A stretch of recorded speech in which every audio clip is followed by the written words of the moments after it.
सुनसान घने जंगल में रणजीत अपने हाथों में कुदाल लिए जमीन को खोद रहा था। कुछ दूरी पर ही उसकी बहन कामिनी और उसकी मां विमला देवी खड़ी थी। जमीन की खुदाई करते करते रणजीत की सांसें फूल रही थी। उसके चेहरे से पसीना भी टपक रहा था। तभी उसकी बहन ने कहा, भैया जल्दी करो, कहीं कोई आ न जाए। अरे यहाँ इस सुनसान जगह पर कौन आएगा? तभी तो मैं यहाँ आया।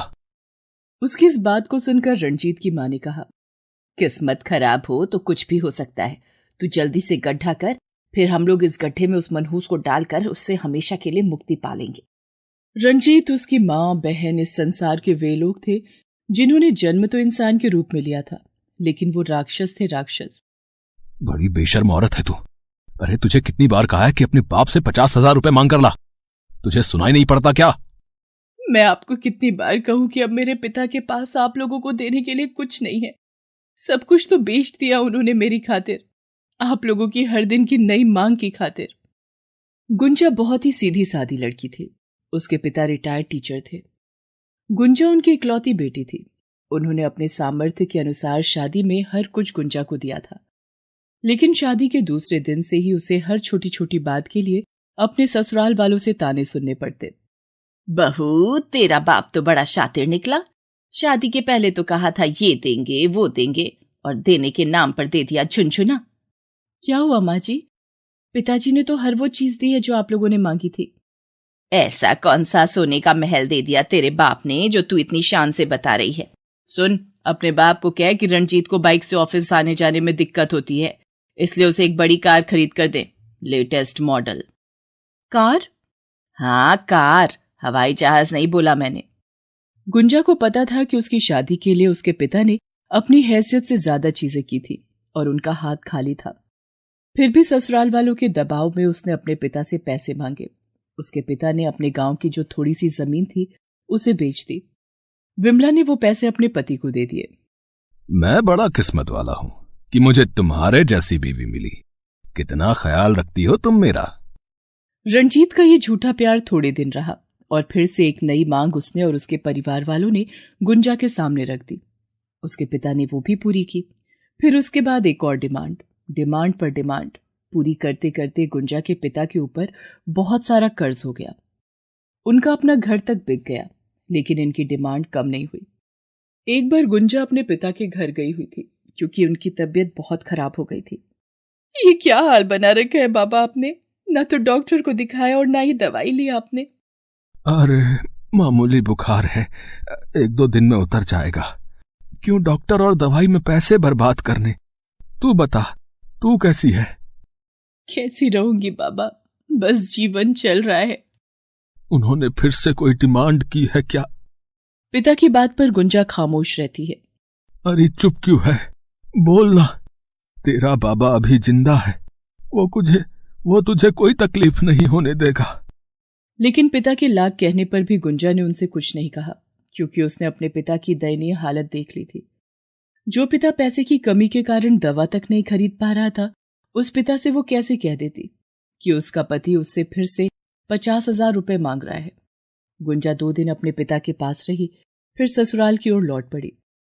मैं जानती हूं कि ससुराल जाने के बाद फिर से मेरी पिटाई होगी, मुझे ताने दिए जाएंगे, लेकिन अब मैं कभी भी अपने बाबा से कुछ नहीं मांगूंगी, चाहे वो मुझे मार ही क्यों ना दे। गुंजा ये सब सोचते हुए जा रही थी, तभी उसकी नजर एक गाय पर गई जो सड़क पर घायल अवस्था में पड़ी हुई थी। शायद किसी गाड़ी वाले ने उसे टक्कर मार दी थी। उस गाय की हालत देखकर गुंजा का हृदय पसीज गया और वो उसके पास भागी भागी गई। हे भगवान, कितना खून बह रहा है इनके शरीर से। गुंजा ने गाय की पीठ को सहलाया और फिर अपनी साड़ी के आंचल को फाड़कर उसके घाव पर बांध दिया। गाय ने उसे ऐसा करते देखा तो वो अपनी गर्दन को हिलाकर उसे प्यार करने लगी। देख, तू जल्दी ठीक हो जाएगी, मैंने पट्टी बांधी है, लेकिन तू अपना ध्यान रखना, मैं फिर आऊंगी तुम्हें देखने। गुंजा जब वहां से जाने लगी तो गाय ने अपने मुंह से उसका आंचल पकड़ लिया। अरे क्या हुआ? अब मुझे जाने दे, मैंने कहा ना मैं फिर आऊंगी। गुंजा जब अपने मायके से खाली हाथ लौटी तो उस पर उसके ससुराल वालों का कहर टूट पड़ा। सभी ने मिलकर न सिर्फ उसकी पिटाई की बल्कि खाना पीना भी बंद कर दिया। गुंजा का पति गुंजा से बार बार 50,000 रुपए अपने पिता से मांगने के लिए कह रहा था, लेकिन उसने भी जिद बांध ली थी कि वो मर जाएगी लेकिन अब और पैसे अपने पिता से नहीं मांगेगी। समय बीतता जा रहा था। इस बीच गुंजा गर्भवती हो गई। देख गुंजा, मुझे लड़का चाहिए। अगर तूने लड़की जनी तो तुम दोनों को मारकर तालाब में फेंक दूंगा। ये आप कैसी बातें कर रहे हैं? हमारा पहला बच्चा आने वाला है और आप लड़का और लड़की कर रहे हैं। आप जानते हैं ना, लड़का या लड़की तो ईश्वर के हाथ में है। तू पागल है क्या? ये सब अपने हाथ में है। तू जानती है कैसे? गुंजा के लाख मना करने के बावजूद भी उसके ससुराल वालों ने उसका टेस्ट करवाया कि आखिर उसके गर्भ में क्या पल रहा है। और जैसे ही उन्हें यह पता लगा कि उसके गर्भ में लड़की है तो उसके ससुराल वाले चिढ़ गए। तुझे कहा था ना मुझे लड़का चाहिए, लेकिन तुझे मेरी बात समझ नहीं आई। देख गुंजा, हम चाहते हैं कि तू इस मनहूस को खत्म कर दे।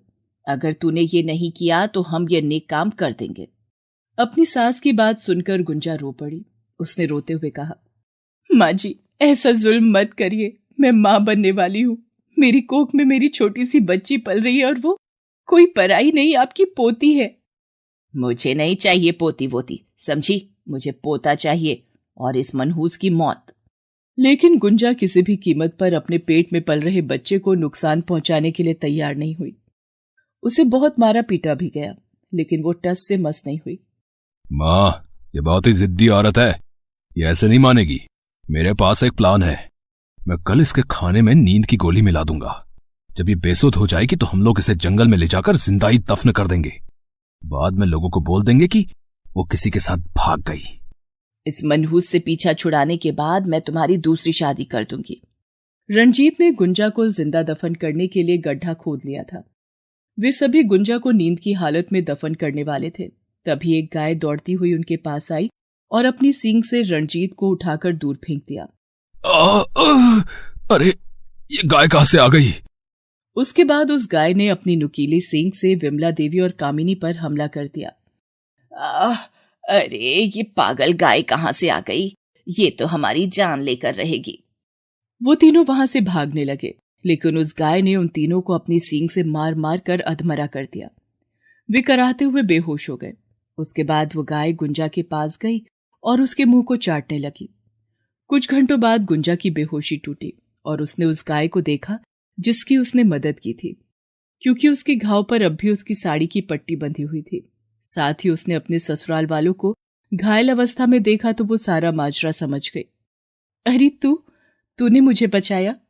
लोग कहते हैं तू जानवर है, लेकिन जानवर तो ये लोग हैं जो एक जीवित गर्भवती औरत को इसलिए जिंदा दफन करने वाले थे क्योंकि उसके पेट में लड़की पल रही थी। गुंजा उसी समय जंगल से बाहर निकली और पुलिस स्टेशन जाकर सारी बात उन्हें बताई। पुलिस वाले भी उसकी कहानी सुनकर दंग रह गए। आज उसके ससुराल वाले जेल में हैं। गुंजा ने कुछ दिनों के बाद एक बहुत ही प्यारी सी बेटी को जन्म दिया, जिसे वो अपनी जान से भी ज्यादा प्यार करती।